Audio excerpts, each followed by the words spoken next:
오늘 우리에게 주시는 하나님의 말씀은 출애굽기 17장 1절에서 7절까지 말씀입니다. 다 함께 일어나셔서 하나님의 말씀을 경청하겠습니다.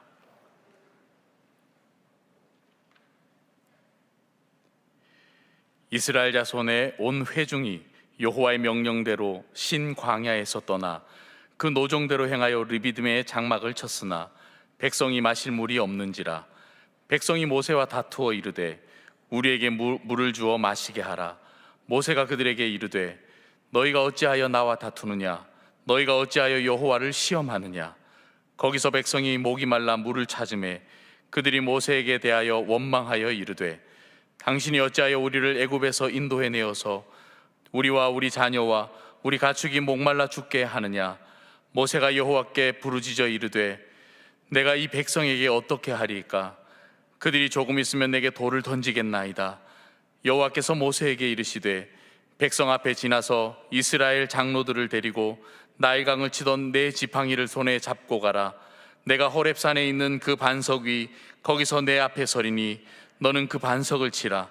그것에서 물이 나오리니 백성이 마시리라. 모세가 이스라엘 장로들의 목전에서 그대로 행하니라.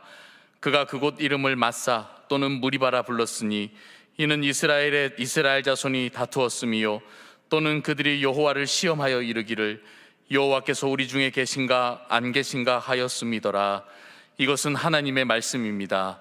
아멘. 마스크 하시고 찬양하는 것이 참 쉽지 않을 텐데 귀한 찬양 감사드립니다. 고맙습니다.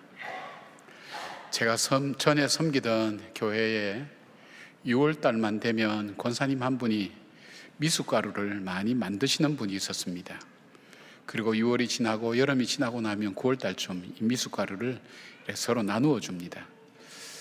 근데 이것이 한 해만 그런 것이 아니라 매년 그렇게 하는 그런 분이었습니다. 왜 그러실까? 저도 그 미숫가루를 얻어 먹어봤으니까요. 근데 이 권사님의 사정을 듣고 보니 이해할 수 있었습니다. 이 권사님은 6.25 때 남편을 잃었습니다. 자녀 하나만 유복자로 낳았고 너무너무 배고프고 고생을 많이 하셨습니다. 그래 되니까 6월달만 되면 이분은 불안한 겁니다. 마음이 불안한 겁니다. 그때 기억과 상처들이 마음에 남아서 그래서 이분 나름대로 미숫가루를 준비해두고 대비를 하면서 마음의 불안을 달래는 것입니다. 우리가 흔히 말하는 트라우마라고 그렇게 얘기하죠. 외상후 스트레스 장애라고 얘기하죠. 과거에 경험했던 사건이나 고통스러운 일들이 그 사건은 지나갔지만 마음속에 남아서 그것이 현재 내 삶에 어떤 영향을 주고 있는 것을 말합니다. 이스라엘 백성들이 오늘 마라에서 물 때문에 심각한 상황까지 갔던 그 기억들이 남아 있습니다. 물론 하나님께서 그 마라의 쓴물을 단물로 바꾸어 주셨고 엘림의 위로도 하셨지만 사실상 그들에게는 극단적인 어떤 경험이죠. 죽음의 직전까지 있던 그 경험을 했기 때문에 하나님의 은혜에 대한 감사와 더불어서 뭐가 남아있냐면 그 고통을 겪고 힘들었던 그 상황들이 이 이스라엘 백성들 속에 남아 있습니다. 그런데 오늘 이 무리바라는 곳에서 다시 물이 없는 그런 상황을 경험하게 된 겁니다.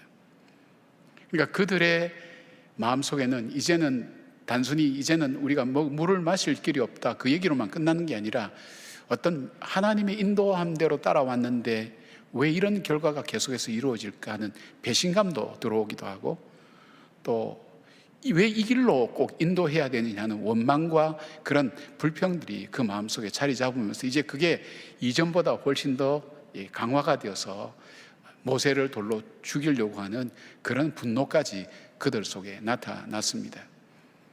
여러분 혹시 기도하실 때 그런 기도 해보신 적 없습니까? 하나님 이제 그만요. 하나님 이제 그만요. 하나님 또라는 기도. 또 이런 일이 일어납니까?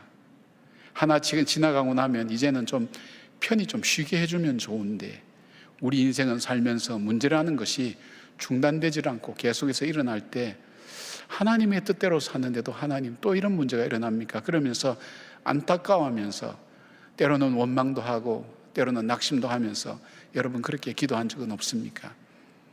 여러분 그렇게 기도했다면 오늘 이스라엘 백성들을 충분히 이해하실 수 있을 겁니다. 자, 이럴 때 어떻게 해야 될까요? 하나님 이제 그만, 하나님 이제 그만. 그렇게 얘기하고 싶을 때가 많습니다. 이제 그만 배를 울리셔도 될 것 같아요.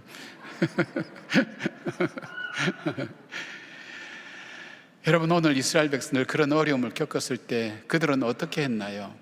그들이 왜 그런 어려움을 겪었나요? 우리가 여기에서 하나님의 뜻을 우리가 살펴보면서 그런 기도 중에 계신 여러분들, 또 그런 안타까움 속에 있는 여러분들이 하나님의 지혜를 우리가 함께 나누고 믿음으로 잘 극복해서 반드시 주님의 뜻을 이루어가는 그런 우리 성도님들 되기를 바랍니다. 이 어려움 속에서 그들이 원망하고 불평하고 그리고 분노할 수밖에 없었던 첫 번째 이유는 그들은 이전에 역사하신 하나님을 잊어버린 겁니다. 13절 말씀입니다.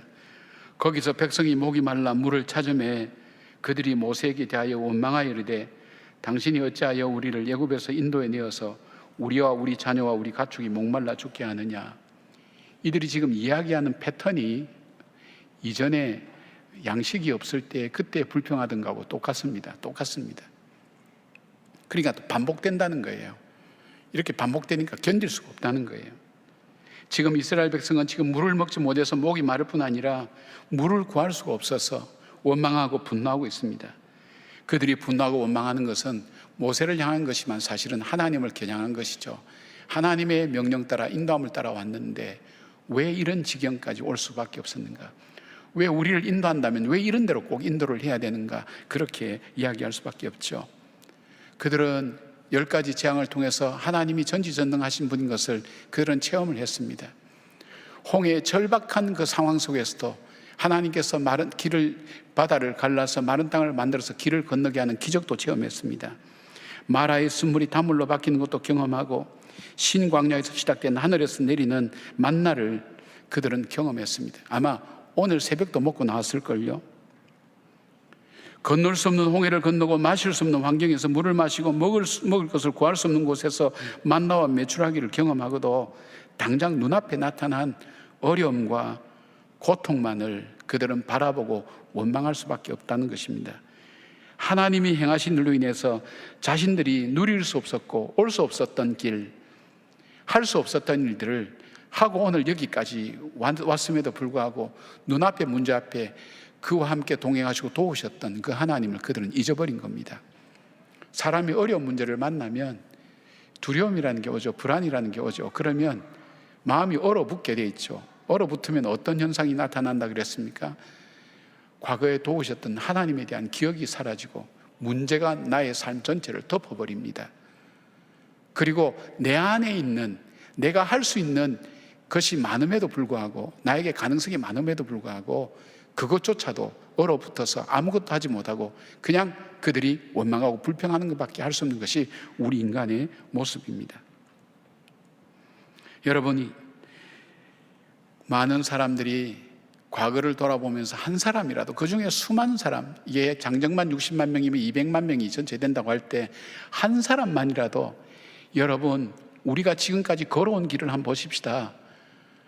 불가능한 데서 가능하게 되었고 우리가 구하지 않은 것도 하나님께서 주셔서 여기까지 왔다면 이 상황 속에서도 분명히 하나님이 길을 알고 계시고 길을 여실 거라고 그렇게 이야기하는 사람이 이 많은 사람 중에 한 사람도 없다는 것이 이상하지 않습니까?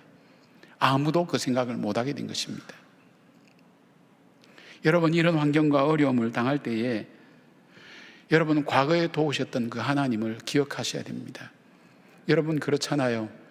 이들이 불평하는 그 자리에 오기까지 그들이 홍해를 건너고 마라의 쓴물을 극복하고 신광야에서 양식을 먹지 않으면 오늘 여기까지 올 수 없는 겁니다.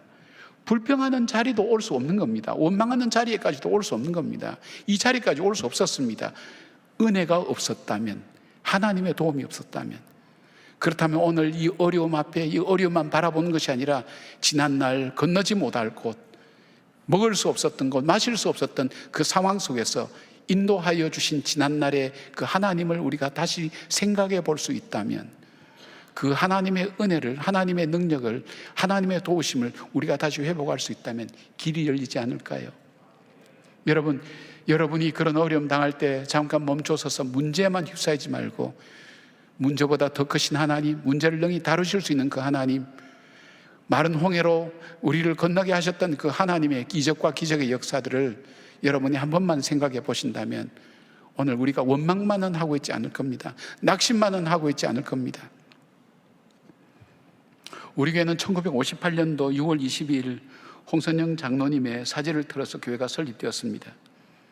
장로님은 이북에서 공산군에게 있어서 징집당했지만 그가 탈출해서 국군에게 포로가 되어서 거제도 포로수용소에서 거기서 생활하셨습니다.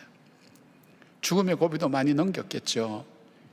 그렇기 때문에 자신을 살려주신 그 하나님을 잊지 않았습니다. 그래서 거기서 한 것이 뭐냐 하면 밤에는 공산당이 통치하고 낮에는 미군이 통치하는 곳이 바로 포로수용소였습니다.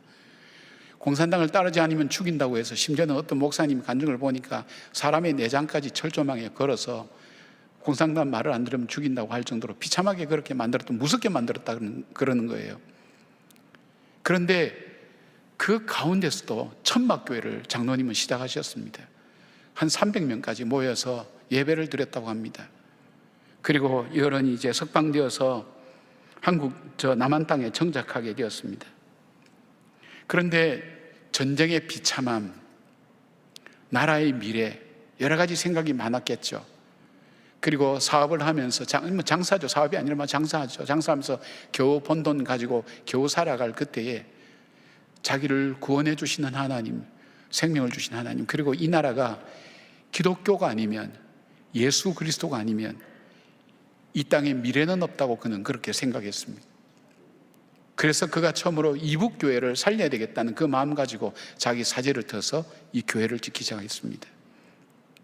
장사해서 번 돈 가지고 그거 가지고 자재 사고 인구들 임금 주고 매일매일 그걸 반복하면서 교회를 짓다가 1958년도 6월 22일 날 완공되고 입당되면서 이 건평 85평, 대지 85평, 건평 28평 목조 예배당을 건축하고 거기 입당 예배를 드린 것이 우리 교회 시작이었습니다. 그리고 한 7, 8년 뒤에 그는 숭덕 여자 중고등학교를 세웠습니다. 이 어른의 생각은 무엇인가 하면 교회는 웅덩이와 같다. 공동체가 되어서 서로 양육하고 서로 교제하지만은 그러나 학교는 어른은 시냇물과 같다는 거예요. 3년 혹은 6년이 지나면 흘러가 버린다는 거예요. 가장 감수성이 예민한 그 시기에 이 복음이 들어간다면, 그들의 가치관 속에 바로 이 복음이 들어간다면 이 땅은 달라질 것이라고 생각했고, 그 중에서도 신앙이 있는 건강한 생활을 가진 어머니들이 이 땅에 세워져야 된다고 생각했습니다. 그래서 여자 중고등학교를 세운 겁니다. 그래서 그들에게 기독교 교육을 시작했습니다. 기독교 세계관을 가르치기 시작했습니다. 벌써 55주년이 되었습니다. 그리고 수많은 일꾼들이 하나님 앞에 드려지는 일들이 있었습니다. 보통 보면 한 20, 30%밖에 믿는 사람이 없는데 이 채플이나 예배를 가보면 교회 중고등부 무슨 수련회 하는 것 같아요. 찬양하는 것도 다릅니다. 가본 분들은 감동 그 자체입니다. 그들이 그 영향을 받아서 그들이 신앙을 갖든 안 갖든 상관없이 그들이 들었던 그 말씀들이, 생명의 말씀들이 씨앗이 되어서 그들이 자라면서 좋은 어머니가 되고 그들의 삶에 위기가 올 때 그 자녀들을 기를 때 믿음으로 길러나가는 모습들이 바로 오늘에 이르게 된 것입니다. 기억을 했습니다.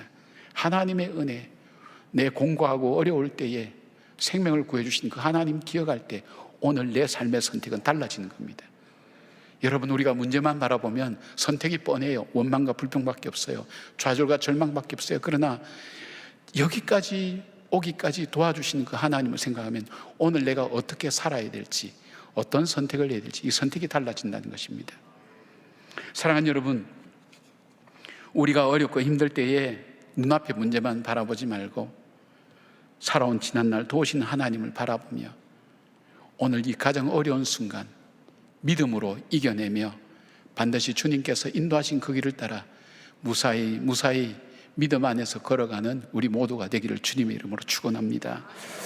자, 이스라엘 백성들이 또 그들이 원망하고 불평할 수밖에 없었던 두 번째 이유는 뭐냐면 그들은 지금 함께 하시는 하나님을 보지 못했습니다. 2절 말씀입니다. 백성이 모세와 다투 이르되 우리에게 물을 주어 마시게 하라. 모세가 그들에게 이르되 너희가 어찌하여 나와 다투느냐? 너희가 어찌하여 여호와를 시험하느냐? 7절 말씀 보니까 그가 그곳 이름을 마사 또는 무리바라 불렀으니 이는 이스라엘 자손이 다투었으며 또는 그들이 여호와를 시험하여 이르기를 여호와께서 우리 중에 계신가 안 계신가 하였습니다. 지금 이스라엘 백성은 당장 마실 물이 없는 것만 보았지 능히 마실 물을 풍성하게 주실 그 하나님이 그들과 함께 동행함을 그들은 보지 못했습니다. 자, 신기하죠. 그들 위에는 여전히 구름 기둥과 불 기둥이 떠 있었어요. 지금까지 인도해 오신 하나님의 인도하심의 상징이었어요. 하나님이 그들과 함께 한다는 상징이었어요. 그것이 그들 속에 있었어요. 하나님이 동행하고 계셨어요. 말씀드린 것처럼 불평하는 그날 새벽에도 하늘에서 만나가 내려서 먹을 수 없는 곳에서 먹을 것을 먹고 나서 힘을 내서 지금 나와서 지금 불평하고 있는 겁니다. 원망하고 있는 겁니다. 왜 그럴까요? 함께 하시는 그 하나님을 그들이 보지 못했기 때문입니다. 무엇만 봤죠? 문제만 봤기 때문입니다. 지금 내 삶 속에 동행하고 계신 사람은요, 자기가 보고 싶은 것만 봐요. 관심 있는 것만 봐요. 제가 한번 그런 말씀을 드린 적이 있는지 모르겠습니다. 제가 우리 가정이 이렇게 안식년으로 미국에 잠깐 갔을 때 아이가 학교 다닐 때 학교에서 요만한 보호를 사가지고 오라는 거예요.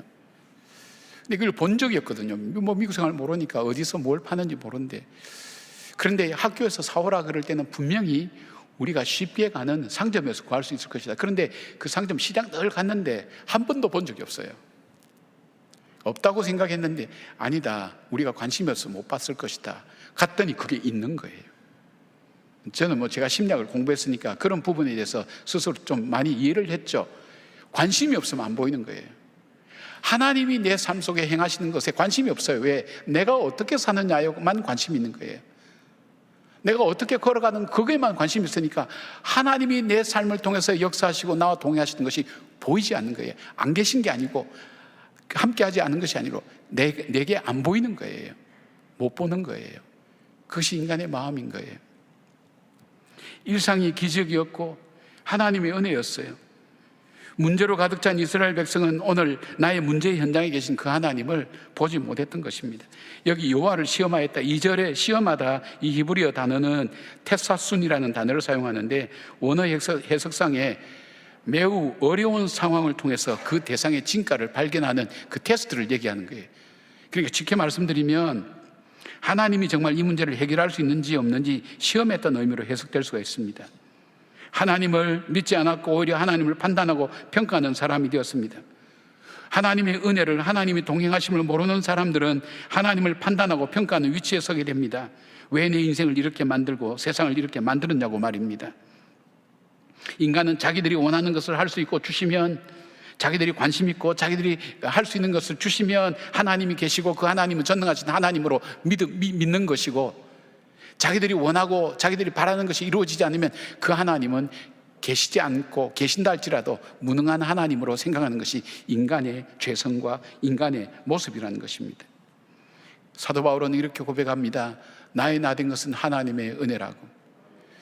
오늘 내 삶이 여기까지 오게 된 것은 전적으로, 때로는 내가 박해도 하고 때로는 의심도 하고 그 다음에 또 죄도 짓고 했지만 그 모든 여정 속에 하나님께서 하나하나 한 걸음 한 걸음 인도하셔서 오늘 여기까지 오게 하셨다고 그렇게 고백을 합니다.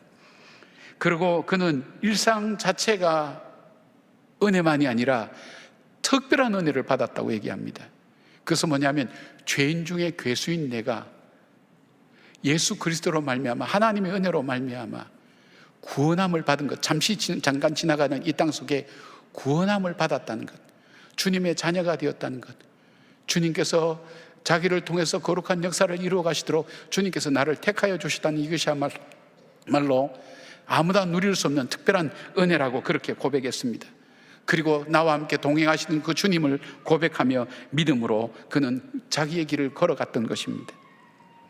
2021년도 다니엘 기도회라고, 그 기도회에 44만의 조회수를 기록한 김윤상 선교사님의 간증이 있습니다. 그 책이 만들어졌는데 예수 보혈 구원이라는 책이 아주 짧은 책인데 여러분 한 1시간이면 금방 보아 넘기실 거예요. 이분이 큰 교통사고로 사경을 헤매면서 24시간을 혼수 상태에 있으면서 체험한 중에 한 토막입니다. 그가 하나님 앞에 섰습니다. 자기는 모태신앙으로 어릴 때부터 교회 생활을 했고 중고등부 뭐 거치면서 청년부 이르기까지 하나님 일을 한 거예요. 그리고 이 사람은 또 한동대학을 다니면서 기독교 단체 활동도 하고 지금 평신도 선교사로 살아왔으니까 그 삶이 쭉 지나가더랍니다. 지나가는데 하나님께서 특별히 자기 삶에 가치 있게 여기는 부분을 자기가 발견한 거예요. 자기가 살았던 수많은 일 중에 자기는 교회도 열심히 하고 헌금도 하고 헌신도 하고 애썼는데 하나님이 그거는 뭐 별로 그렇게 중요하게 생각하지 않는데 어떤 부분 가서는 아마 뭐 그분이 체험했던 걸 구체적으로 적지는 않았으니까 하나님께서 거기를 끄덕끄덕 했던지 맞다고 하여튼 그 느낌 속에 하나님이 정말 가치 있게 여기는 자기의 삶. 근데 그걸 이렇게 가만히 살펴보니까 자기 인생 속에 가장 어려웠던 순간들만 이렇게 체크를 하셨더라는 거예요. 근데 하나님께서 뭘 보시는가 하면 내가 무슨 일을 했고 무슨 일을 했고 어떤 일을 했고 얼만큼 했고 이걸 보는 게 아니라 하나님만 의지했던 그 시간을 가장 가치 있게 보시더라는 거예요. 하나님과 동행했던 시간을 가치 있게 보시더라는 거예요. 자기가 부도가 나서 돈이 하나도 없어서 그냥 집에 돌아오면 저절로 무릎 꿇고 할 수 없이 하나님 살려주세요.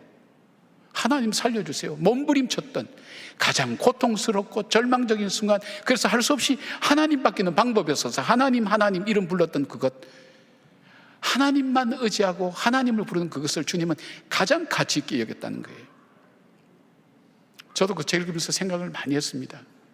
저 어릴 때부터 신앙생활을 많이 하고 교회 중심적으로 했고 또 열심히 교회일도 했고 열심히 성도들을 섬겼지만 정말 나는 주님과 동행했는가? 내가 해야 될 일이었기 때문에 내 사명이었기 때문에 그렇게 했지, 정말 주님과 교제하고 동행하면서 하나님 오늘 이 집에 신방 가요, 이 집은 너무 힘들어요, 이 집은 질병으로 고통당하고 있어요, 주님과 대화하면서 가는가? 물론 기도는 했죠. 목사님과 뭐 기도는 하지만 제 중심으로 하나님 앞에 주님과 동행했느냐. 그리고 그런 얘기를 해요. 이분이 지푸라기라도 잡고 싶은 심정으로 주님을 불렀는데 주님은 자신만을 의지하는 것을 너무너무 좋아하시고 그리고 주님과 함께 동행하는 것을 기뻐 여기시면서 그 삶이 가치 있는 삶이라고, 그래서 자기는 오늘 죽는다면 그 남은 하루를 주님과 동행하는 삶을 선택하겠다고 그렇게 얘기합니다. 그럼 주님과 동행하는 삶이 뭐냐? 그분이 적어놓은 것이 뭐냐면 하나님이 지금 나와 함께 계심을 믿는 거예요. 내 삶의 주인 되는 것을 믿는 거예요. 주님이 오늘 내 시간의 주인이시오, 내 생각의 주인이시오, 내 소유의 주인이시오, 모든 것의 주인이라는 사실을 내가 믿음으로 받아들이는 것, 그때부터 동행이 시작되는 거예요. 그리고 감사하는 것이라고 얘기합니다. 감사는 우리가 감사한 일이 있어서 감사한 게 아니라 그 주님이 나와 동행하시는 것을 믿는 그 믿음의 결과가 우리 삶에는 감사함으로 나타난다는 거예요. 감사가 안 되면 이 믿음이 우리 속에 없는 거예요. 감사라는 것은 하나님이 살아계시고 지금 나와 함께 하시는구나, 이것을 믿게 되면 저절로 우리의 삶 속에 나오는 것이 감사라는 거예요. 그리고 또 하나 우리가 주님과 동행하는 것 중에 하나는 주님의 심판의 기준을 알아야 된다는 거예요. 우리는 언젠가 하나님 앞에 설 건데 심판의 기준을 알고 그 주님의 기준에 맞게, 뭐 다른 사람이 다 칭찬하고 내가 보기에도 잘 살았다 할지라도 그 심판자 되신 주님께서 보실 때에 잘못 살았으면 잘못 사는 거예요. 잘못하면 잘못하고 있는 거예요. 내가 고통스럽고 이랬지만 심판자 되신 그 주님께서 보실 때 너 정말 잘 살았어, 나와 함께 늘 했어, 내가 너와 동행했어, 이렇게 한다면 바로 그것이 주님과 동행하는 삶이라는 거예요. 그 삶이야말로 우리가 인생을 살아가면서 가장 가치 있게 사는 거라는 거예요. 주 하나님 보시기에 가장 가치 있는 삶이라는 겁니다. 지금도 구름 기둥과 불 기둥은 우리의 삶 가운데 있습니다. 오늘 아침도 하나님 주신 기적의 만나를 먹었습니다. 이 사실을 인정하는 것입니다. 하나님이 나와 함께 계십니다. 나를 인도하시고 공급하시고 보호하시는 내 삶의 주인입니다. 그런 고백하고 인정할 때에 주님이 오늘 나와 동행하시는 거랍니다. 여러분, 우리 마음속에 이 고백이 있습니까? 예배 가운데 하나님께서 임재하신다고. 주님이 임재하신다는 그 믿음 없으면 예배는 의미가 없습니다. 강연 시간에 불과합니다. 세상에는 참석하면, 여러분 방청객 참석하면 돈 다 줍니다. 우리는 뭡니까? 교회 와서 돈 내고, 그것도 부족하다고 하나님 죄송합니다, 죄송하다고 사과하고, 제가 더 벌면 더 드리겠습니다 그러고 약속까지 하고, 교회가 이상한 집단 아닙니까 여러분? 신비로운 데입니다. 왜 그렇죠? 하나님이 임재하시기 때문에 그렇습니다. 사람의 말에 위로받습니까? 아니지 않습니까? 하나님의 말씀이기 때문에 위로받지 않습니까? 하나님 말씀이기 때문에 우리가 믿음으로 받아들이는 것 아닙니까? 주님이 나와 동행하신다는 것. 사랑하는 여러분, 오늘 우리가 살아가고 예수 믿을 때에도 주님이 내 삶의 주인입니다는 그 고백들을 우리가 수시로 하나님 앞에 그렇게 고백하십시다. 그리고 습관도 괜찮으니까 주님 감사합니다. 감사합니다. 뭐가 감사하냐? 뭔지는 몰라. 아무튼 감사해. 뭐 그렇게 해서라도 주님 감사합니다. 그리고 지금 내가 사는 삶이 내가 보기에 기분이 좋은가? 내가 보기에 기쁜가?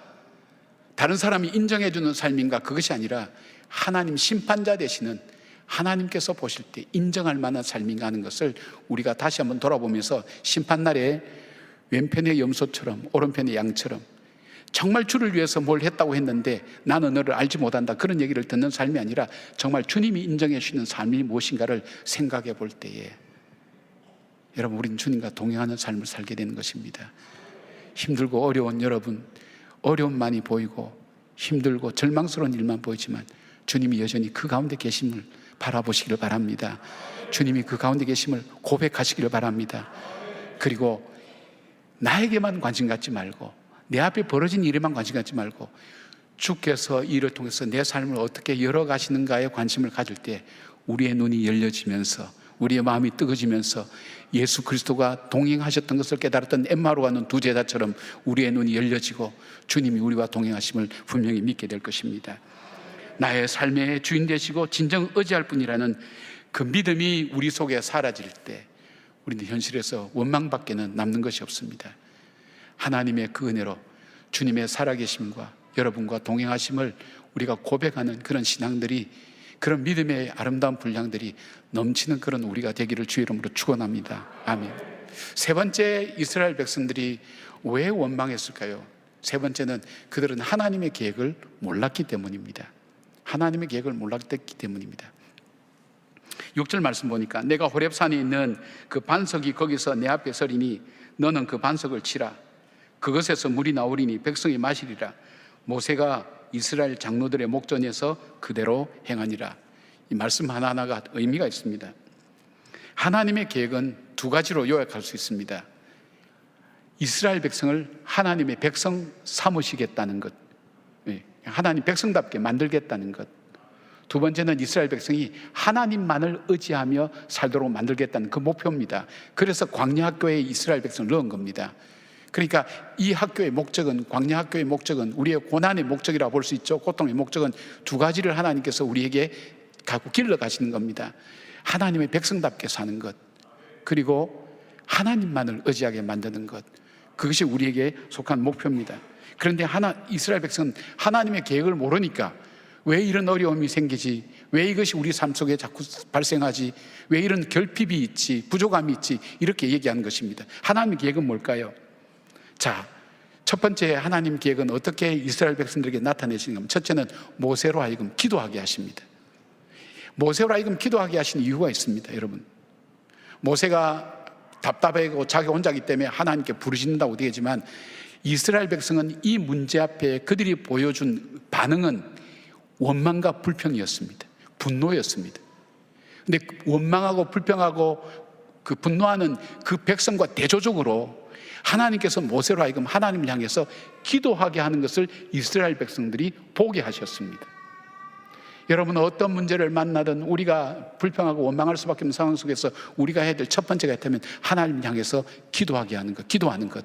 그것이 첫 번째 하나님의 계획을 알아가는, 알 수 있는 굉장히 중요한 시작이 된다는 것입니다. 두 번째는 모세로 하여금 기도하게 하시고 하나님의 음성을 들려주시고 그의 갈 길을 기도 속에서 알려주셨습니다. 이스라엘 백성들이 아마 그거 다 보았을 겁니다. 두 번째 하나님께서 모세에게 주신 것은 말씀을 믿고 나가게 하는 것입니다. 이것이 무엇입니까? 하나님께서는 돌을 가지고 모세를 죽이려고 하는 적개심과 경멸로 찬 그 백성 앞을 정면으로 지나가라는 것입니다.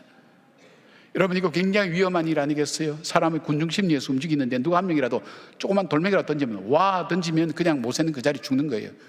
두려울 거예요. 모세의 기도 속에는 다급함이 보입니다. 저희들이 돌멩이로 나를 고치려고 합니다 할 때 다급함이 보입니다. 그런데 정면으로 뚫고 지나가라는 거예요. 뭐 당당하게 그냥 지나가라 이런 의미도 될 수 있지만 뭐냐면 하나님의 명령 앞에 순종하는 모세를 이스라엘 백성들이 보기를 원하셨습니다. 하나님의 명령 앞에, 그것이 위험한 길로 판단된다 할지라도, 어려운 길이라 할지라도 말씀을 따라 순종해 가는 것, 하나님께서 훈련시키는 두 번째입니다. 세 번째 훈련은 뭡니까? 장로들을 데리고 가라는 것입니다. 지금까지는 모세 혼자 혹은 마론하고 같이 부르짖고 기도하고 문제를 해결했는데, 이번에는 하나님께서 장로들을 데리고 가라는 바로 그 명령을 내리신 겁니다. 이유가 뭘까요? 여러분, 이 뒤에 우리 다음 주를 또 우리 한번 생각할 아말렉과의 전쟁이나 또 모세의 장인 이드로가 와서 모세의 50부장, 100부장, 1000부장 세워나가는 이 일을 분담하는 이 모든 사역을 보면 평신도 지도자들을 하나님께서 세워나가시고 그들을 통해서 역사하실 것을 주님께서 미리 계획하고 보여주신 겁니다. 모세 한 사람의 리더만 아니라 다른 평신도 지도자들이 함께 세워져서, 그래야 뭐 성막을 만들고 할 때에 그들이 봉사하고 섬기고 제사장도 나오고 그들 레인도 나오고 그렇게 할 것 아니겠습니까? 하나님 그 계획을 세워나가는 겁니다. 이 과정을 통해서 장로들을 데려가라. 장로들을 데려갑니다. 어디로 가냐? 호렙산, 바로 그 하나님께 부름받은 그 산 반석 위에 가서 서라 그래요. 내가 그 반석 위에 서 있겠다. 그러니까 반석에 서 있겠다. 주님께서 그렇게 말씀하시는 겁니다. 그리고 주님께서 네 번째 주신 것은 모세가 지팡이를 가지고 반석을 치라고 합니다. 장로들이 다 봤다 그랬어요. 다 봤다 그랬어요. 반석을 치라 그랬는데, 여러분, 하나님께서 모세에게 그 지팡이를 들어서 나를 쳐라는데, 이 지팡이가 무슨 지팡이일까요? 여기 말씀하고 있는 지팡이가 나일강의 물이 피로 바뀌게 만들었던 저주의 지팡이였습니다. 요단 뭡니까? 홍해가 다시 갈라졌다가 합쳐지는 심판의 지팡이였습니다. 10가지 재앙을 통해서 하나님 베푸셨던, 그러니까 저주와 심판의 지팡이로 반석을 치라 그랬는데, 그거는 나를 치라는 겁니다. 고린도전서 10장 4절에 사도 바울은 이 반석을 예수 그리스도라 그랬어요. 하나님이 하나님 자신을 치라는 거예요. 모세 보고. 왜요? 이들의 불신, 원망, 불평, 이것으로는 전혀 이들을 구원할 가치도 없고 주님의 심판에 이를 수밖에 없는데, 그 심판과 그 저주를 하나님 스스로 자신이 받겠다는 거예요. 이게 뭡니까 여러분? 바로 예수님의 십자가 아닙니까?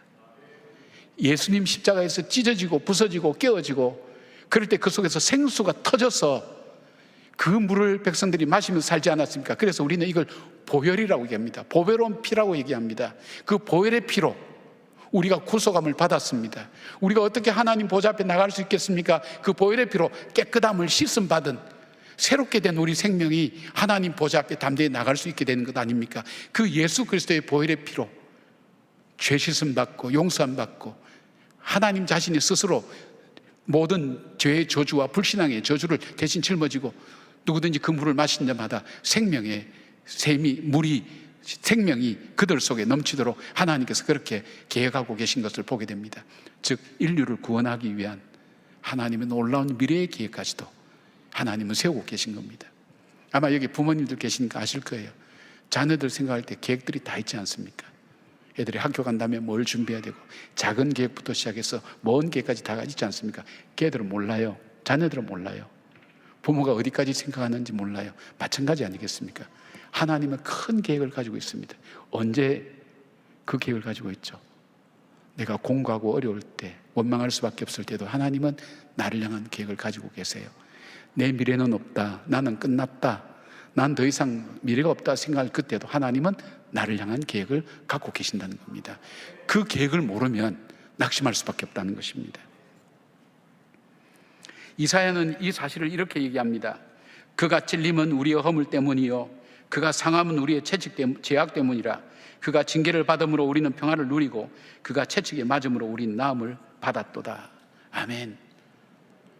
십자가에서 반석이 깨어지는, 예수 그리스도가 깨어지는, 찔리고 그리고 상하고 그리고 고통당하는 그 모든 일들이 바로 우리를 구원하고, 그러니까 그래서 십자가는 하나님의 심판과 저주와 동시에 하나님의 사랑과 구원이 동시에 나타나는 것이 이 십자가입니다.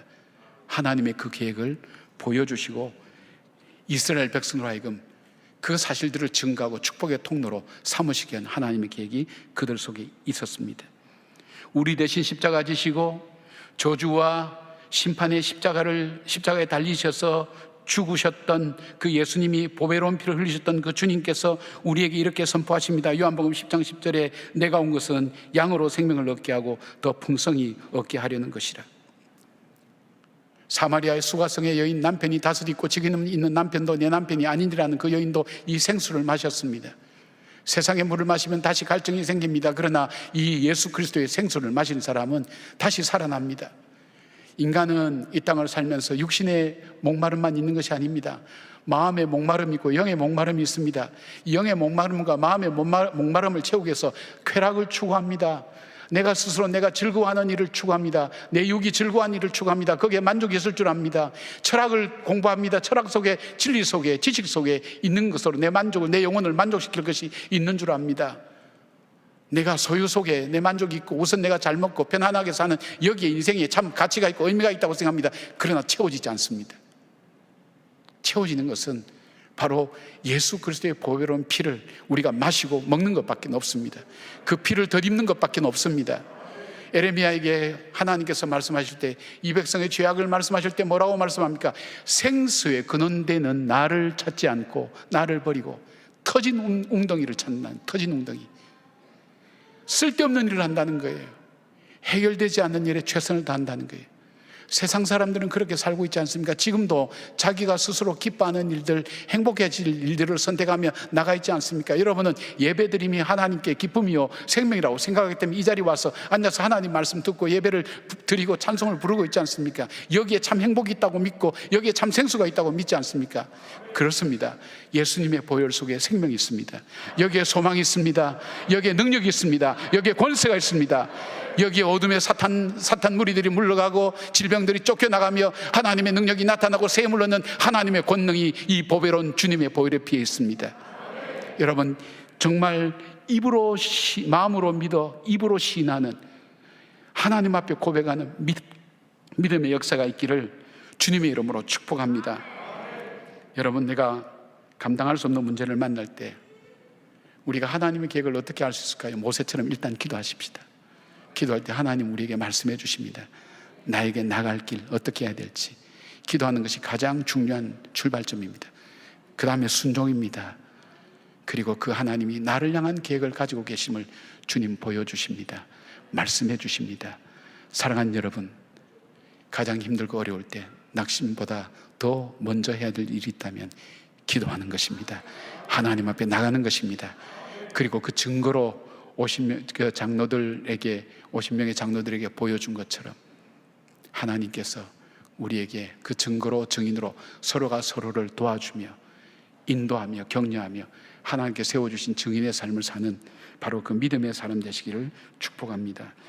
사랑하는 우리 교회가, 우리 성도들이 바로 근심과 걱정과 염려와 절망으로 가득 찬 이 땅을 살아갈 때 그것을 헤쳐나가며 홍해를 가로질러 갈 때 그 감격과 기쁨은 어떻게 말할 수 있을까요? 이 죄된 세상에서, 육체가 지배하는 이 세상 속에서 하나님이 나를 통치하시는 그 기쁨과 하늘의 기쁨을 미리 맛보며 걸어가며 소망 가운데 걸어가는 우리 성도님들 되시기를 주님의 이름으로 축복합니다. 아멘. 기도하겠습니다. 내가 온 것은 양으로 생명을 얻게 하고 더 풍성히 얻게 하려는 것이라고 말씀하신 주님, 주님을 인하여 풍성한 삶을 살기를 원합니다. 참된 기쁨 맛보기를 원합니다. 참 소망 누리기를 원합니다. 참 회복되기를 원합니다. 참 주님을 고백할 수 있는 믿음의 사람 되기를 원합니다. 주여 함께하여 주시옵소서. 이 고백 속에 이 보혈의 피로 하나님, 이 민족이 살고 가정이 살고 내 영혼이 살고 나라와 민족이 살아나는 놀라운 역사가 있게 하여 주시옵소서.